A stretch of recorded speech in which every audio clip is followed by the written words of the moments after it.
दोस्तों, मेरे चैनल हिंदू भक्ति पर आपका बहुत बहुत स्वागत है। कृपया वीडियो शुरू करने से पहले मेरे चैनल को सब्सक्राइब जरूर कर दें और वीडियो अच्छा लगे तो कृपया लाइक, कमेंट और शेयर जरूर करें। अब देर न करते हुए आज की कथा शुरू करते हैं। दोस्तों, हम सभी जानते हैं कि हिंदू धर्म में महिलाओं को बहुत ऊंचा दर्जा दिया जाता है। इतना ही नहीं, हिंदू धर्म में महिलाओं को देवी का दर्जा दिया गया है। लेकिन महीने के कुछ दिन ऐसे भी होते हैं जब उसे अपवित्र माना जाता है, और अगर उन दिनों कोई चीज उनके द्वारा छू ली जाए तो वो भी अपवित्र मानी जाती है। अगर हम रोज उनके हाथ से बने खाने का स्वाद चखते हैं तो महीने के 2-3 दिन उनके हाथों को अछूत क्यों माना जाता है? मन में अक्सर ये सवाल उठता है कि आखिर महिलाओं को हर महीने ये शारीरिक दर्द क्यों सहना पड़ता है? आखिर क्या कारण है? एक और जहां विज्ञान महिलाओं के साथ इस समस्या को सामान्य बताता है और दूसरी ओर शास्त्रों में महिलाओं की कमजोरी का वर्णन करता है, तो आइए आज के वीडियो में हम आपको बताने जा रहे हैं कि आखिर ये दर्द सिर्फ महिलाओं को ही क्यों झेलना पड़ता है। पौराणिक कथाओं के अनुसार महिलाओं की इस समस्या के लिए देवराज इंद्र जिम्मेवार है। कहा जाता है कि उन्होंने महिलाओं को मासिक धर्म के लिए खुद को ब्रह्मा हत्या के पाप से मुक्त करने के लिए श्राप दिया था। इसके पीछे की पूरी कहानी कुछ इस प्रकार है। भागवत पुराण के अनुसार गुरु बृहस्पति एक बार देवराज इंद्र से नाराज हो गए, जिन्होंने देवलोक पर अधिकार करने के लिए असुरों का फायदा उठाया था। तब सभी देवता अपनी जान बचाने के लिए भागने लगे। उन्हें जहाँ जहाँ जगह मिली वो वहाँ जाकर छिप गए, और जब इंद्रदेव की जान को खतरा था तो वो भी अपनी गद्दी को छोड़कर अपनी जान बचाने के लिए भागे और ब्रह्मांड के रचयिता ब्रह्मा जी के पास पहुँचे और उनसे मदद मांगने लगे।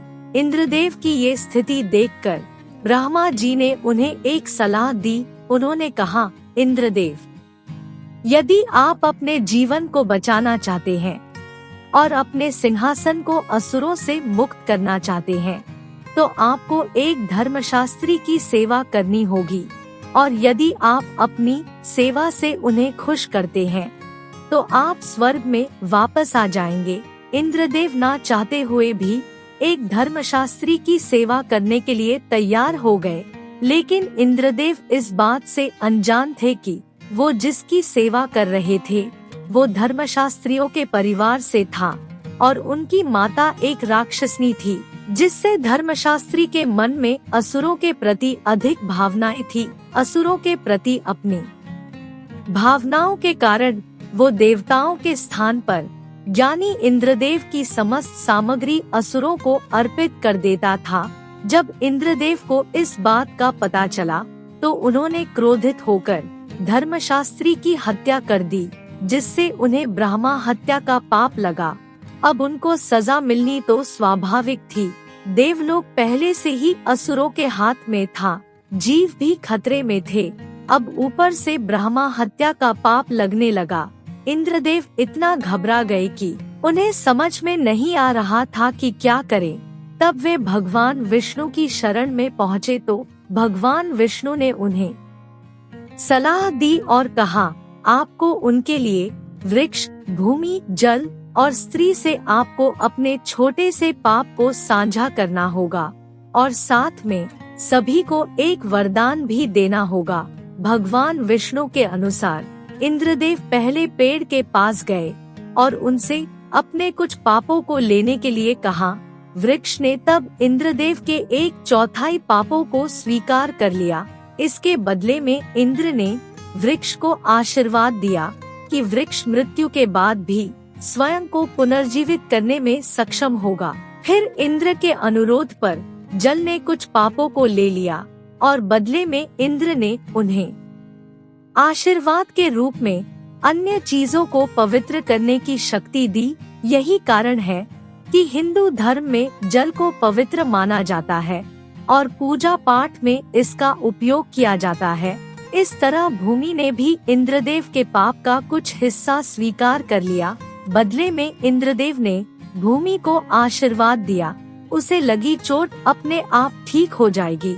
और फिर अंत में इंद्रदेव एक महिला के पास पहुँचे और उसे अपने पाप में भाग लेने के लिए कहा। महिला ने इंद्रदेव के शेष पाप का भाग अपने ऊपर ले लिया और तभी से महिलाओं को मासिक धर्म में ऐंठन का सामना करना पड़ता है। और बदले में इंद्रदेव ने महिलाओं को आशीर्वाद दिया कि महिलाएं पुरुषों की तुलना में काम का अधिक आनंद ले सकेंगी। और तभी से सभी महिलाएं मासिक धर्म के रूप में ब्रह्मा हत्या के पाप से पीड़ित है और इसी कारणवश महिलाओं को हर महीने दर्द का सामना करना पड़ता है। दोस्तों, आपको वीडियो कैसी लगी कृपया कमेंट करके जरूर बताएं। आपके प्यार और स्नेह के लिए बहुत बहुत धन्यवाद।